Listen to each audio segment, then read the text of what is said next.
Hi hello friends, welcome back to BGRS YouTube channel. ನಾನಿವತ್ತು ನಿಮಗೆ ಹುಣಸೆಕಾಯಿ ತೊಕ್ಕು ತುಂಬ ಚೆನ್ನಾಗಿರುತ್ತೆ. ಹುಣಸೆಕಾಯಿ ತೊಕ್ಕು ರುಚಿಯಾಗಿರುತ್ತೆ. ಆ ಮೊದಲನ್ನಕ್ಕೆ ಕಲಿಸ್ಕೊಂಡು ತಿನ್ನೋಕ್ಕೆ ಅದು ಮಾಡೋದು ಹೆಂಗೆ ಅಂತ ತೋರಿಸ್ತೀನಿ. ಹುಣಸೆಕಾಯಿ ತೊಕ್ಕು ಖಾರವಾಗಿರುತ್ತೆ. ಈಗ ಹುಣಸೆಕಾಯಿ ಚಳಿಗಾಲದಲ್ಲೇ ಸಿಗೋದು. ಈಗ ಮಾಡಿ ನಾವು ಒಂದು ಬಾಟ್ಲಿಗೆ ಹಾಕಿಟ್ಕೊಂಡ್ರೆ ತುಂಬ ಒಂದು ವರ್ಷ ಬೇಕಾದ್ರೂ ನಾವು ಇಟ್ಕೋಬೇಕು.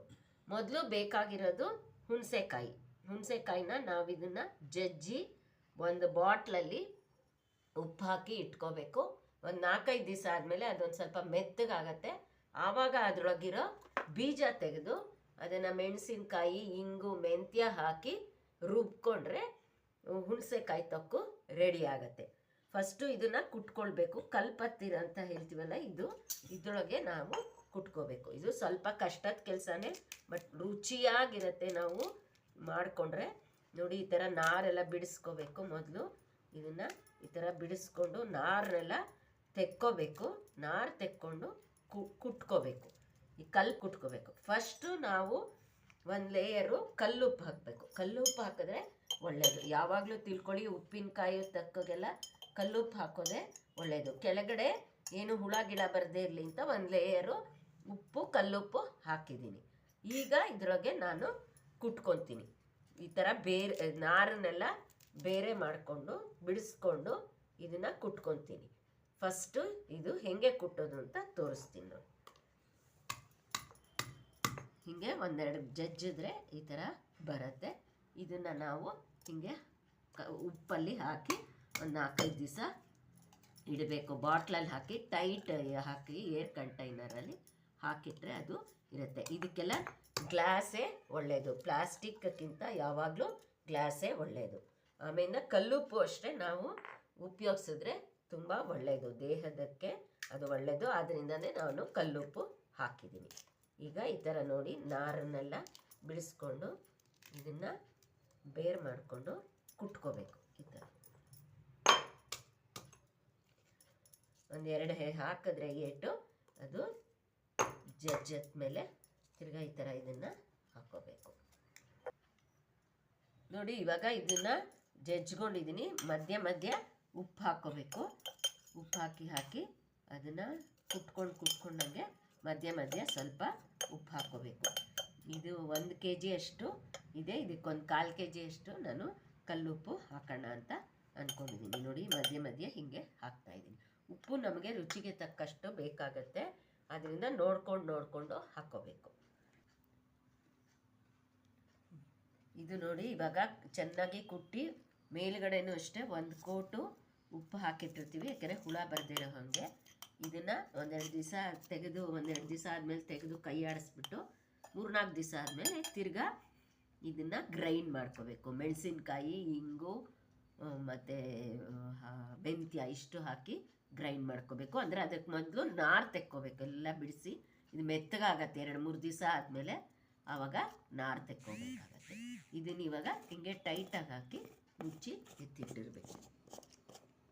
ಇದೊಂದು 3-4 ದಿವಸ ಆದಮೇಲೆ ಈ ಬಾಟ್ಲನ್ನ ತೆಗೆದು ನಾವು ಈ ಸಿಪ್ಪೆ ಎಲ್ಲ ಇರುತ್ತಲ್ಲ, ನಾರು ಎಲ್ಲ ತೆಕ್ಕೋಬೇಕು. ಈಗ ಒಂದು ಸ್ವಲ್ಪ ಇದು ಮಾಡಿದ್ರೆ ನಮ್ಮದು ಇದು ಬೀಜ ಬಂದ್ಬಿಡುತ್ತೆ. ಮತ್ತು ನಾರನ್ನು ಸಪ್ರೇಟ್ ಮಾಡಬೇಕು. ಈಸಿಯಾಗಿ ಇದು ಬರುತ್ತೆ.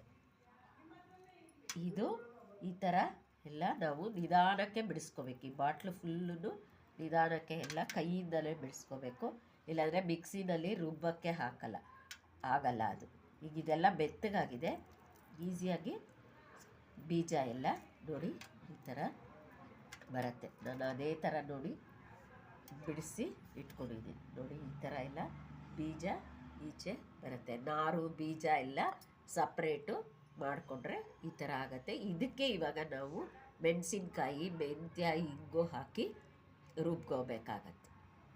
ನೋಡಿ, ಮೆಣಸಿನ್ಕಾಯಿ 1/4 kg ಅಷ್ಟು ತೊಗೊಂಡು ತೊಳೆದು ಇದೆಲ್ಲ ತೊಟ್ಟೆಲ್ಲ ಬಿಡಿಸ್ಕೊಂಡಿದ್ದೀನಿ. ಈಗ ಇದಕ್ಕೆ ನೋಡಿ ಹಾಕಿದ್ದೀನಿ ಮೆಣಸಿನ್ಕಾಯಿ. ಇದನ್ನು ನಾವು ಸ್ವಲ್ಪ ಮೆಂತ್ಯ, ಒಂದು 4 ಕಾಳಷ್ಟು ಮೆಂತ್ಯ, ಇಂಗು ಹಾಕಿ ರುಬ್ಕೊತಾ ಇದ್ದೀನಿ. 1 kg ಇದಕ್ಕೆ 1/4 kg ಮೆಣಸಿನ್ಕಾಯಿ. 1 kg ಹುಣಸೆಕಾಯಿಗೆ 1/4 kg ಮೆಣಸಿನ್ಕಾಯಿ ನೋಡಿ ಈಗ ಇದನ್ನ ಮಿಕ್ಸಿನಲ್ಲಿ ಚೆನ್ನಾಗಿ ನುಣ್ಣಗೆ ರುಬ್ಕೊಂಡಿದ್ದೀನಿ. ಇವಾಗ ಇದಕ್ಕೆ ನಾವು ಚೆನ್ನಾಗಿ ಅರ್ಶಿನ ಹಾಕಿ ಒಗ್ಗರಣೆ, ಸಾಸಿವೆ ಒಗ್ಗರಣೆ, ಇಂಗು ಒಗ್ಗರಣೆ ಹಾಕಿ ನೋಡಿ ಒಗ್ಗರಣೆ ಇಟ್ಟಿದ್ದೀನಿ. ಅರ್ಶಿನ ಹಾಕಿ ಎಣ್ಣೆ, ಸಾಸಿವೆ, ಇಂಗು ಹಾಕಿ ಒಗ್ಗರಣೆ ಮಾಡ್ತಾ ಇದ್ದೀನಿ. ಇದನ್ನ ನಾನು ಇದಕ್ಕೆ ತೊಕ್ಕಗೆ ಹಾಕ್ತೀನಿ. ತೊಕ್ಕಗೆ ಯಾವಾಗ್ಲೂ ಎಣ್ಣೆ ಜಾಸ್ತಿ ಇರಬೇಕು.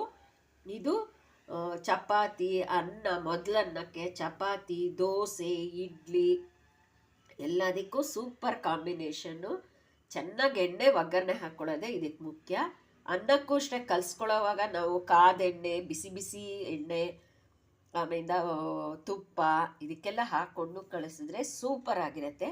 ರಾಗಿ ಮುದ್ದೆಗೆ ನಾವು ಈ ತೊಕ್ಕು, ಒಗ್ಗರಣೆ ಹಾಕಿರೋ ತೊಕ್ಕನ್ನ ಮೊಸರಿಗೆ ಹಾಕಿ ರಾಗಿ ಮುದ್ದೆಗೆ ಕಾಂಬಿನೇಷನ್ ಅದು ಸೂಪರ್ ಆಗಿರುತ್ತೆ. ನೀವು ಒಂದ್ಸರಿ ಟ್ರೈ ಮಾಡಿ ರಾಗಿ ಮುದ್ದೆಗೆ. ಆಮೇಲೆ ನನ್ನ ಕಮೆಂಟ್ ಬಾಕ್ಸಲ್ಲಿ ಹಾಕಿ ಹೇಗಿತ್ತು ಅಂತ ನೋಡಿ. ಈಗ ಒಗ್ಗರಣೆ ಮಾಡ್ಕೊತಾ ಇದ್ದೀನಿ.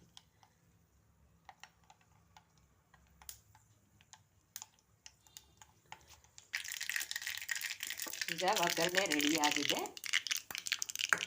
ಇದನ್ನು ಇದಕ್ಕೆ ಹಾಕ್ತಾ ಇದ್ದೀನಿ. ನೋಡಿ, ತುಂಬ ಎಣ್ಣೆ ಹಾಕ್ಕೋಬೇಕು. ತುಂಬ ಎಣ್ಣೆ ಇಟ್ಟರೆ ಇದು ಚೆನ್ನಾಗಿರೋದು.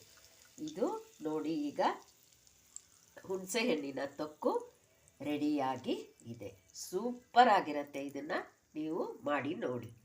Thanks for watching this video. Please like, share and subscribe to our channel.